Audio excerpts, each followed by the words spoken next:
So it's about rumor over the weekend whether curfew will be extended for 24 hours.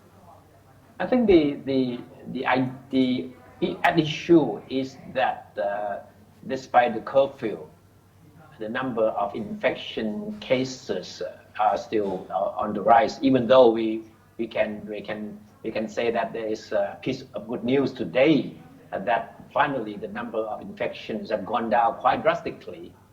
And today we have only 51 cases of infections reported. So if we want to look at it as a piece of good news, then we may say so. But of course, I mean, just one day drop in the number of infections doesn't mean we have turned the corner. That's right. So all the authority and Thai people still have to be on high alert and try to cooperate with the request and the order of social distancing and try to work from home. That's still the intact request from the government. Hello, Yes, and today, as we mentioned, that we have reported 51 new COVID-19 infections, a more than 100% decline from yesterday. But Dr. Visanu Yotin, the spokesman of the Center Fighting Against the Coronavirus, cautioned any optimism.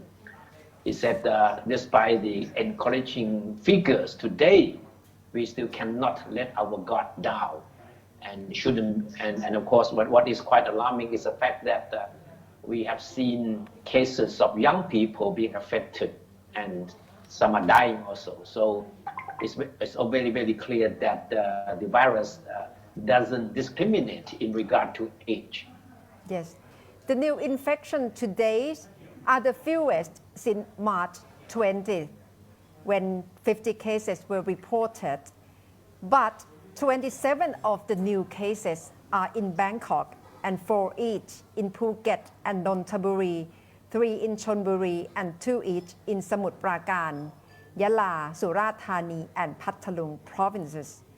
And provinces which still remain virus-free are Kamphaeng Phet, Chainat, Trat, Kanchanaburi, Phang Nga, Phichit, Ranong, Satun, Singburi and Ang Thong. So even though the number of new cases has dropped quite dramatically, but of course the guard or the order still have to remain in place in order to stop further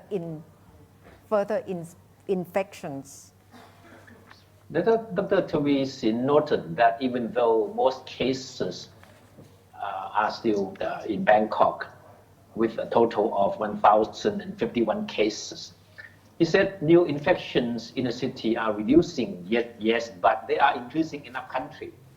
So he's saying that we have to look out for the spread of the virus outside Bangkok now.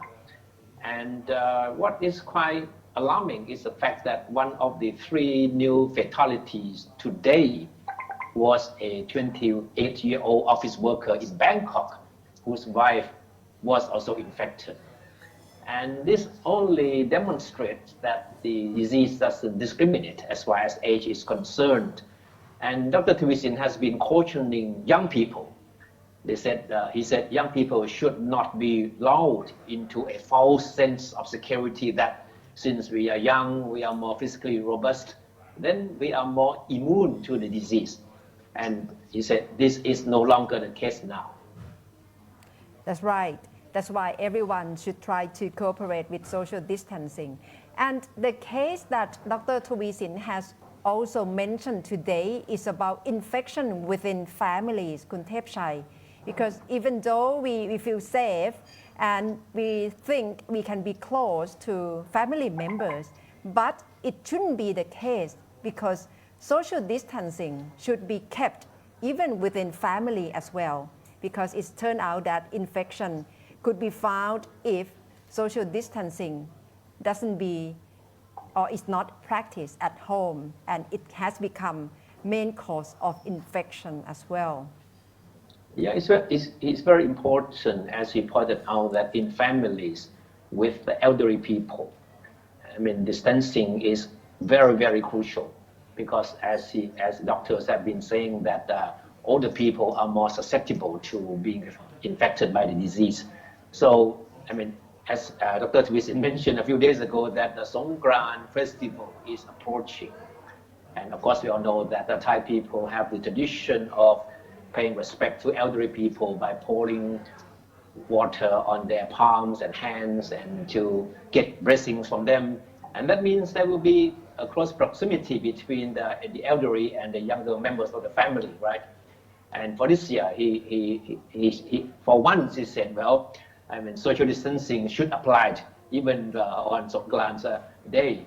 So that means that if you want to sort of keep the tradition, but do it, but always bear in mind the need for distancing between yourself and the elderly members of your family. That's right.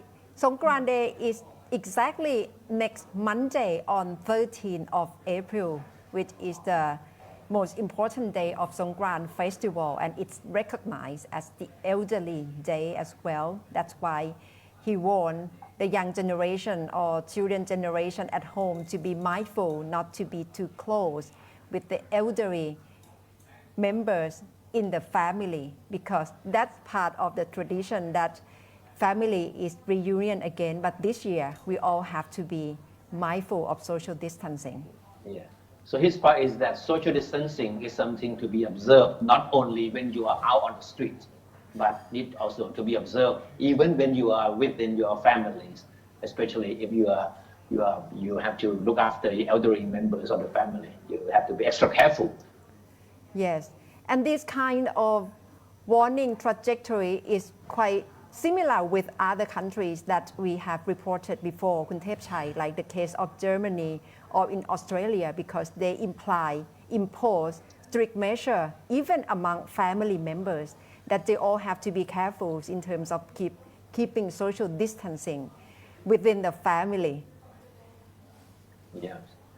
And regarding the rumor that you mentioned from the very beginning, over the weekend there is a letter circulated in the media circle, and it's become widespread speculation whether curfew will be extended for 24 hours.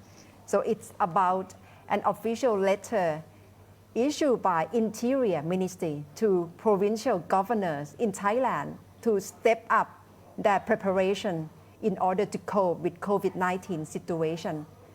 For example, the first order of the letter is to prepare a local quarantine area. That's to alert each province to prepare investigation detention center of field hospital, to try to and have news provider and news outlet to try to cope with the situation of COVID-19. And the second is to ensure that it is made very clear by local, regional and provincial governors that the message is do not travel unless completely essential. And checkpoint should be in place all in many areas. And the third, measure should be in place to prevent stockpiling of essential goods and hoarding.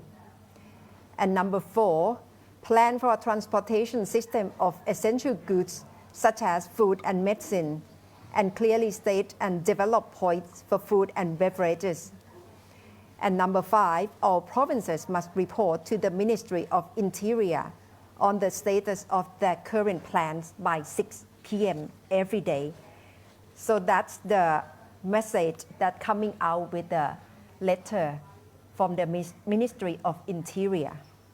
And yes, it's quite obvious that it is this alert from the Interior Ministry that triggered the speculation or rumor today about a 24-hour curfew and spark a mini stockpiling of foods and essential items.